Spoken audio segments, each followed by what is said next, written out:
Olá, ouvinte, você tem perguntas? Então está no programa certo. Este é o Conversando com Luiz Saião. O assunto da semana é polêmico: mundanismo. Nós estamos no mundo, mas até que ponto podemos conviver com ele? Saiba mais sobre isso no programa de hoje. Olá, ouvinte, eu sou André Castilho, trazendo para o professor Luiz Saião algumas perguntas que falam sobre roupas.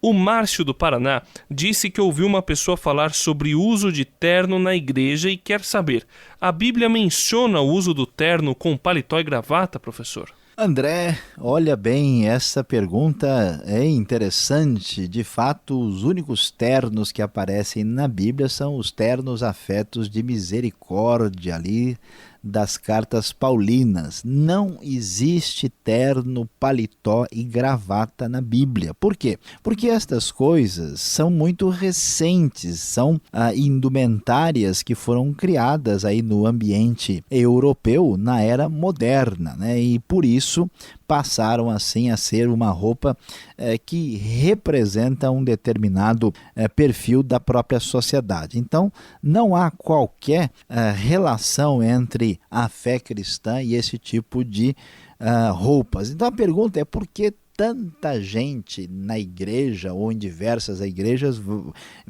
valoriza tanto o uso de terno, paletó e gravata? Vamos entender o que acontece. As pessoas que assim fazem, o fazem com bastante sinceridade. E por que eles procedem assim? Porque a Bíblia diz que tudo deve sempre ser feito com ordem e decência, como diz o apóstolo Paulo lá na sua recomendação aos Coríntios, na sua primeira carta, no capítulo 14.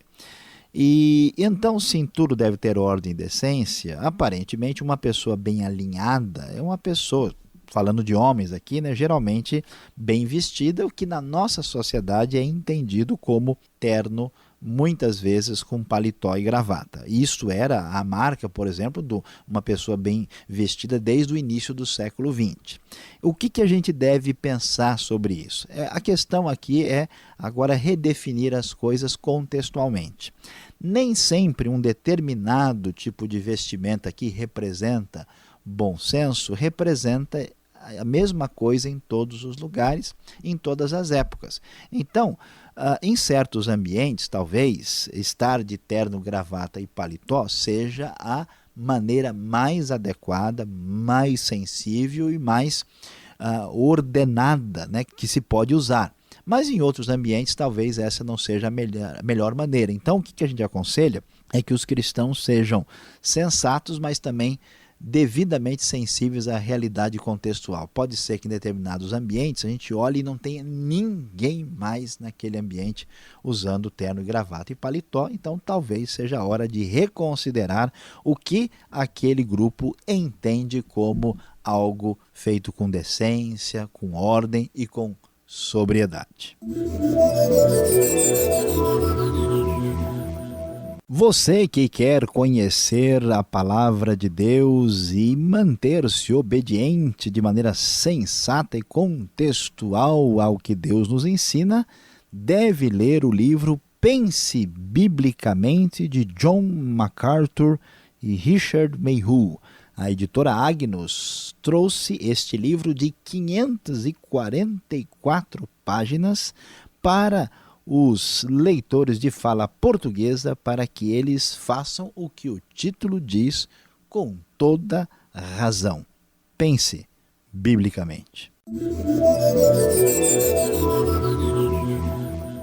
Professor Saião, hoje em dia, que tipo de roupa o cristão deve usar? Olha, André, de preferência uma roupa boa, né? Se eu usar uma roupa muito ruim, vai ter problema. Como é que a gente lida com isso? Que tipo de vestimenta? Então, veja, existem aqui considerações. A pergunta parece muito boba, mas ela faz sentido, não é bobeira, não. Não se pode imaginar que como diz muita gente, a roupa não tem nada a ver. Não tem a ver. Tanto é que se você for numa empresa, tanto é que se você for numa faculdade ou qualquer ambiente, a sua roupa ela vai, né, estabelecer relações de leitura a respeito da sua pessoa.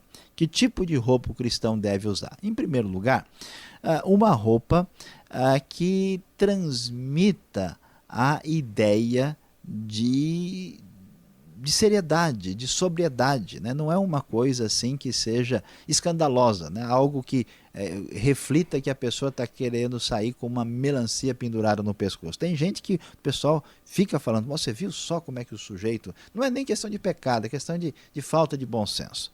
Além disso, precisa também ser uma roupa adequada para o contexto, porque às vezes a pessoa até... veja só, um dia de verão, dezembro, 32 graus, o sujeito sai de sobretudo, de chapéu preto e com luvas, né? Alguém vai falar, esse sujeito não está regulando bem da cabeça. E, em terceiro lugar, depende do lugar, do contexto onde você está. Por exemplo, a roupa que eu uso dentro do banheiro de minha casa, a roupa que eu uso na sala de casa, a roupa que eu uso para ir no supermercado, a roupa que eu uso para ir a uma formatura, são roupas diferentes. Então não é assim tão simples dizer esse tipo de roupa. É a roupa adequada que represente bom senso.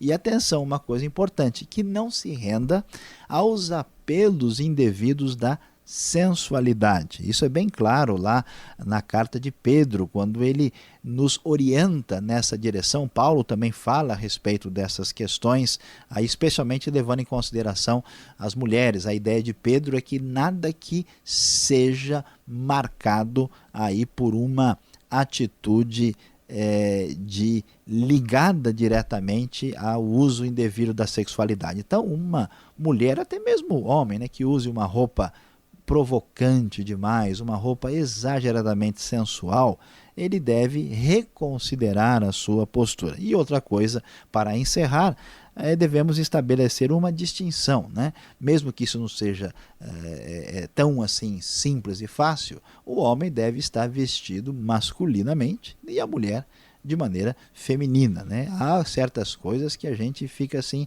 realmente sem entender, né, como é que a pessoa se apresenta. É claro que a definição desses elementos é discutível, mas claro que nós devemos ter bom senso também com respeito a essa questão. Professor, existe algum tipo de roupa adequada para os dias de culto? A Bíblia não nos orienta neste aspecto de maneira muito direta no Novo Testamento. No Antigo Testamento nós temos as roupas especiais para o sacerdote, mas esse tipo de enfoque não aparece no Novo Testamento, e aí de novo a gente precisa observar aquilo que nós mencionamos. Quando eu vou cultuar a Deus, o culto não é uma coisa totalmente diferente da minha vida normal.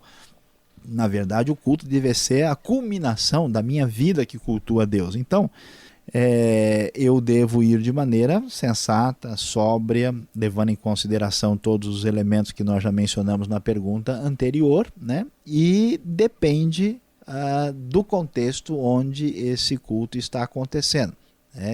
Em determinados ambientes, a sensatez e a sobriedade, ela vai exigir uma roupa um pouquinho mais clássica. Em outros ambientes, estar vestido de uma maneira um pouco mais à vontade é considerado perfeitamente normal. Neste aspecto, nós devemos levar em consideração aquilo que é aceitável, razoável e que representa o bom senso dentro da própria coletividade. E a última pergunta de hoje, professor Sayão, está em um e-mail da Lúcia. Ela quer saber, atenção, hein, professor? Onde se encontra na Bíblia que calça comprida é só para homem? Existe algum tipo de roupa específico só para homem ou só para mulher? Muito bem, Lúcia, pergunta aí absolutamente pertinente e valiosa. Veja, por que é que muitas comunidades cristãs fazem esse tipo de avaliação? Lá em Deuteronômio 22:5, o texto bíblico diz que o homem não deve usar roupa de mulher, nem a mulher deve usar roupa de homem. É possível que o texto diga isso porque nas festas pagãs dos cananeus, homens e mulheres iam com roupas, ao contrário, homens vestidos de mulher e mulher vestida de homem nas suas festas religiosas dedicadas aos deuses pagãos. E, de fato, o princípio bíblico vale aqui. O homem deve se vestir de maneira masculina e a mulher de maneira feminina. Aí vem o problema da calça. A calça é masculina ou não é masculina? Mulher deve ou não deve usar calça? Veja bem, inicialmente, quando a calça foi criada, na verdade ela foi criada inicialmente pelos bárbaros, por causa da sua necessidade de montar a cavalo nas suas guerras. Ela foi uma vestimenta voltada só para o homem. Depois de um tempo, adaptou-se a calça, ela passou a ser usada pelas mulheres e podemos dizer que existem calças mais femininas e calças que são mais adequadas para a realidade masculina. Jesus, os apóstolos, nunca usaram calça, eles usavam túnicas, não existia calça naquele tempo, a realidade era outra. Então a Bíblia não tem uma palavra específica a respeito disso. Como é que a gente deve lidar com essa questão? Veja bem, se eu faço parte de uma comunidade cristã que na sua compreensão de fazer a distinção entre o masculino e o feminino está entendendo que não é possível uma mulher usar calça, eu tenho que avaliar isso direitinho. É claro que uma calça que seja exageradamente sensual, uma calça que seja muito masculina, não cabe para uma mulher, assim como o oposto também é verdade em relação ao homem. Agora, se eu não concordo com aquela comunidade, eu acho que de fato não faz muito sentido, não convém discutir, brigar, se desentender, porque isso sim é pecado sério. Se realmente não faz sentido, o melhor é eu estar frequentando uma comunidade que esteja de acordo com a minha interpretação. O princípio bíblico está claro. Homem é homem, mulher é mulher e devem se portar e se vestir da maneira adequada. Mas a maneira como isso se traduz, aí entra a interpretação que nós fazemos. Nós então aconselhamos que a pessoa faça a avaliação na sua própria consciência diante disso. Se você faz uma coisa que você mesmo não tem paz, você estará errado. Se você não concorda com a comunidade que pensa dessa ou daquela forma, e isso é muito importante para você, é melhor frequentar outra comunidade. E não se esqueça, tudo que você fizer precisa ser feito com a convicção de que está sendo feito para a glória de Deus. Este foi o programa Conversando com Luiz Saião. Produção e apresentação André Castilho e Luiz Saião. Locução Beltrão. Realização Transmundial. Envie você também suas perguntas para conversando@transmundial.com.br ou escreva para a Caixa Postal 18.113, CEP 04626-970 São Paulo, capital. E até o próximo programa.